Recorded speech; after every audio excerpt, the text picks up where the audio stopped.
This SES crew experienced some close calls during last week's destructive storm. He's prepared to push the logs off the car. It was a scary night. We came close to losing nearly 2 members. It was really tough for us as volunteers to be making calls where people may die. Poor telecommunications hasn't helped. Not being able to call out is a big issue, so it's something that I think we need to look at fixing. The towers, they have a battery backup of 24 hours. I think that we need to look at extending that. It will form part of a review into the emergency. With the power out, Mount Dandenong Primary School is one of the schools today closed, with students forced to learn online. But remote learning is incredibly difficult when you don't have power.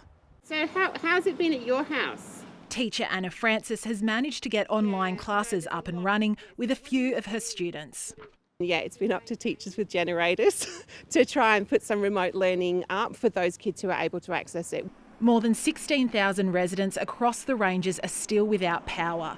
Authorities say most should have the lights back on by Sunday. We're into areas now with which are really hard access, so we're having to use bobcats and excavators and cranes and things to actually get into some of these areas. But residents aren't as optimistic. We'll get them power from the generators, but it's probably going to be a couple of months before we get on the grid again. Emergency services are working hard to secure any unstable trees that could pose a danger as the weather worsens by the weekend. If it's safer for you to be somewhere else, Friday into Saturday, then please move to family and friends. Many are hoping more wet weather doesn't dampen their rebuild, while the owner of the Yallourn power station has been plugging cracks in the wall of its mine, which remains closed.